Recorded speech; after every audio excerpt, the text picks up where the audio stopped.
Is Johnny Impact a worthy #1 contender for Bound for Glory?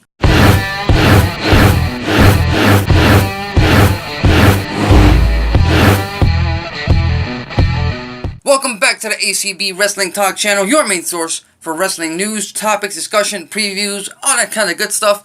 I am your host, Alexis Carrillo, and this is your weekly preview for tonight's episode. Every episode, Thursday night of Impact Wrestling on Pop, and we've got a pretty good lineup for tonight's episode, so let's get right into it.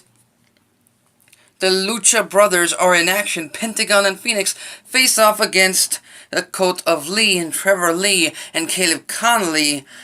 And even though I've loved these segments between Eli Drake and Cult of Lee, both backstage and in-ring wise, I have to imagine that this segment in particular between the Lucha brothers and Cult of Lee will have to involve the current feud between OVE and the Lucha brothers, possibly including Brian Cage. But then again, Brian Cage is in action tonight as well against Kongo Kong. And if their match resembles in any way the match that they had just a few months ago, if I'm not mistaken, right after Slammiversary or right before Slammiversary, it's going to be a hell of a contest. It's going to be a hell of a spectacle, because I said it in the past and I'll say it right here, right now again. These two men are what many consider super heavyweights in Kongo Kong and the Machine Brian Cage, but they fight in a way that is very action-packed, very agile. It doesn't seem like they drag on when they face each other. This match, I've said it before, this match could be a future world title match, and I'd be 100% happy if in the future the Impact World Championship is put on the line between these two superstars, because these two men are just so entertaining against each other, and I am damn well looking forward to their match tonight. Grado and Joe Hendry have a surprise for Katarina. Now, last week, Katarina expressed her love for Joe Hendry as a future possible mate, as a future possible couple and relationship. But, oh surprise, for everyone involved, Grado, the announcers, and everybody who's been watching Impact Wrestling for the past few weeks, Joe Hendry confirms, just like he did with that opening entrance video, that his love for Katarina is platonic. And, well, they have a surprise for Katarina, who I can only assume is now Grado's ex-girlfriend, and going on that same line, I can only assume that surprise is a Joe Hendry produced music video with Grado co-starring in it as well, expressing their friendship and their loyalty to each other, and maybe dissing Katarina. So, interesting twist in all of this storyline. We'll have to see how it plays out. LAX is in action tonight, and the question that we have to answer, the question that we have to ask most importantly is, will the ceasefire be honored? Will Santana and Ortiz have to be on the lookout for the possibility of the OGs and King to come out and attack them?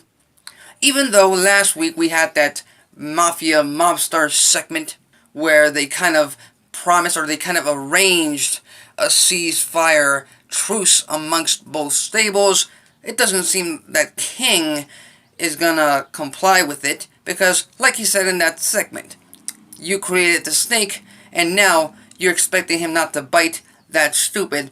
So yes, we have, 4 or 5 weeks left on the road to Bound for Glory. It's the OGs and LAX 6-man war at the biggest pay-per-view of the year. There has to be some confrontation. There has to be some violence. So I am fully expecting the OGs to come out and attack LAX. And finally, Josh gives an update on Johnny Impact.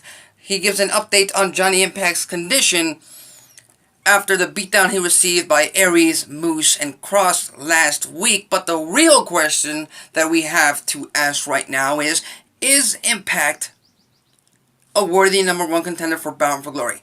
And we can look at it from both ways. Is he good enough in the ring? Is he popular enough? Is it possibly one of the best matches that they could have arranged as the main event for Bound for Glory? Yes, yes, and yes. But here's my problem with it. Here's my issue with Johnny Impact being named the #1 contender. He didn't earn it.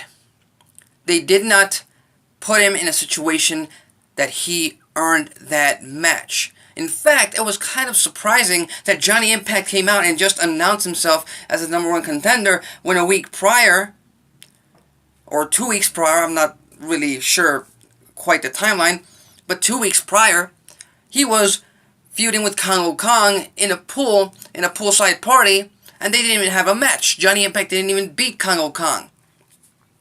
So right then and there, that gives me some doubts, especially because it's Bound for Glory. It's supposed to be the biggest pay-per-view event of the year, and you name your #1 contender by just naming him. He doesn't even earn it. On TV, in a match, he doesn't even earn it. I've got to say, Impact Wrestling has really got to figure out how to name #1 contenders, how to decide #1 contenders, because over the past 2 years, if not more, there have only been 2 ways Impact Wrestling has named #1 contenders, and that's been either by the automatic rematch clause, when a champion loses his title, or by naming a random #1 contender because it's the best match possible. And I get it, yes, in most cases, it is the best match possible, but you have to earn it. At least for me, it's the world title. It's the main event of the biggest pay-per-view event of the year. You have to earn it. So that's my issue with Johnny Impact being #1 contender, being named #1 contender for Bound for Glory. But, you know, that's just me. Maybe I'm crazy. Maybe I'm expecting too much. Maybe I'm looking too much into it. I don't know. Put in your thoughts in the comments section below. What do you think? Do you agree with me or you disagree with me? Leave your thoughts on the comment section below. If you follow wrestling news, topics, discussion, previews, all that kind of good stuff, consider subscribing. If you like this video, hit the like button. If you dislike this video, hit the dislike button and leave me some feedback on the comment section. Tell me what I could have done better, what you didn't like about this video. Leave it on the comment section below. That's it for me. Till next time.